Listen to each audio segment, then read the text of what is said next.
사울이 말하였다. 우리가 이 밤에 블레셋 군대를 쫓아 내려가서 동이 틀 때까지 그들을 약탈하고 한 사람도 남김없이 모조리 죽이도록 합시다. 그들이 대답하였다. 임금님이 좋으시다면 그대로 하시기 바랍니다. 그러자 제사장이 사울에게 말하였다. 우리가 먼저 하나님께 나아가 여쭈어 보아야 합니다. 그래서 사울이 하나님께 여쭈었다. 내가 블레셋 사람을 뒤쫓아 내려가도 되겠습니까? 주님께서 그들을 우리 이스라엘의 손에 넘겨주시겠습니까? 그러나 하나님은 그날 사울에게 아무 대답도 하지 않으셨다. 그러자 사울이 이렇게 말하였다. 주님께서 우리에게 응답하지 않으시니 군 지휘관은 모두 앞으로 나오시오. 오늘 이 허물이 누구에게 있는지 알아보겠소. 이스라엘을 구원하신 주님의 살아계심을 두고 맹세합니다. 허물이 나의 아들 요나단에게 있다고 하더라도 그는 반드시 죽을 것입니다. 그러나 군인들 가운데 어느 한 사람도 감히 그에게 대답하는 사람이 없었다. 사울은 온 이스라엘 군인에게 계속하여 말하였다. 귀관들은 모두 이쪽에 서시오. 나와 나의 아들 요나단은 저쪽에 서겠소. 군인들이 모두 사울에게 임금님이 좋으시다면 그대로 하시기 바랍니다 하고 대답하였다. 사울이 주 이스라엘의 하나님께 아뢰었다. 오늘 저에게 응답하지 않으시니 웬일이십니까? 주 이스라엘의 하나님, 그 허물이 저에게나 저의 자식 요나단에게 있다면 우림이 나오게 하시고 그 허물이 주님의 백성 이스라엘에게 있다면 둠밈이 나오게 하십시오. 그러자 요나단과 사울이 걸리고 백성들의 혐의는 벗겨졌다.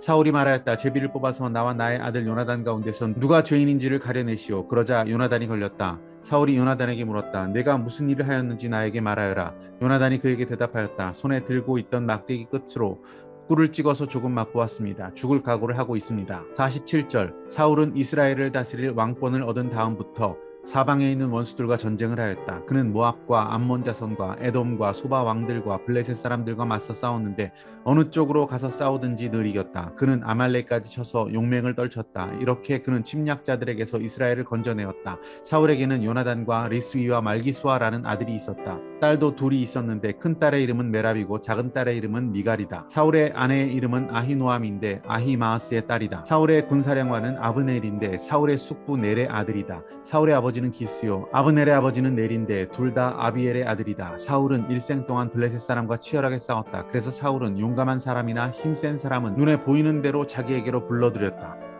할렐루야, 아름다운 새날입니다.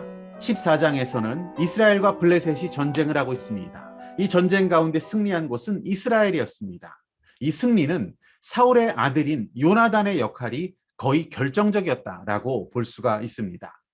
사울 왕은 승리한 이 전쟁의 마무리로서 남은 적들 모두 다를 치기 원했습니다. 그때 아히야 제사장이 하나님의 뜻을 먼저 여쭙는 것이 좋겠다라고 제안을 하게 됩니다. 그래서 하나님께 물었습니다. 하지만 하나님은 침묵하셨습니다. 이것은 누군가의 범죄로 인한 것이다 라고 판단을 했고요. 제비 뽑힌 그 범죄한 자를 죽이기로 결정합니다. 결국 제비는 백성들이 아닌 사울의 집을 향했고요. 결국 요나단이 지목당하게 됩니다. 사울의 아들 요나단의 죄가 무엇입니까? 아버지 사울의 그 엉뚱하고도 경솔했던 맹세를 알지 못한 채 막대기로 꿀을 찍어 먹었던 그것이 바로 죄였습니다. 요나단은 결국 죽임을 당할 수밖에 없었지만 백성들의 만류로 인해서 겨우 목숨은 건지게 됩니다. 결국 이스라엘은 블레셋의 그 남은 군사들을 진멸하지 못하고 그 살아남은 자들은 자기의 집으로 다 무사하게 돌아가게 되고 맙니다. 사울의 그릇된 맹세로 인해서 블레셋을 완전히 멸망시킬 수 있었던 그 기회를 놓치게 되고 말았던 것입니다. 이어지고 있는 46절부터의 말씀을 보시면 사울이 왕위에 있는 동안에 그 전쟁은 어떠한 전쟁이 있었는지를 기록하고 있고요. 또 사울의 집안의 가계도를 기록해 놓고 있습니다. 사울은 재위 기간 동안에 영토를 지키는 일에 굉장히 성공적이었습니다. 그리고 왕권을 강화하는 일에도 큰 위협을 달성한 자가 되었습니다. 하지만 엄밀히 말해서 사울은 하나님 편에서는 성공한 삶을 결코 살지 못했습니다. 하나님보다는 늘 상황을 보는 사람이었습니다. 상황을 들여다보고 결정하는 사람이었습니다. 아쉽고 급박할 때 하나님을 조금 찾다가 상황이 좋아지면 하나님 찾기를 멈추는 그런 사람이었습니다. 늘 인간적인 수준의 생각, 인간적인 수준의 계산에 머무를 때가 참 많은 그런 사람이 사울이었습니다.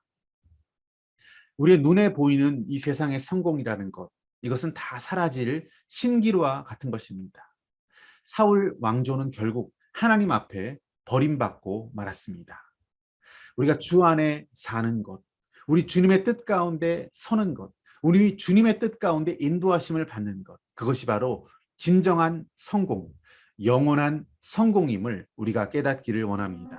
오늘 붙드신 하나님 말씀과 믿음의 결단은 무엇입니까?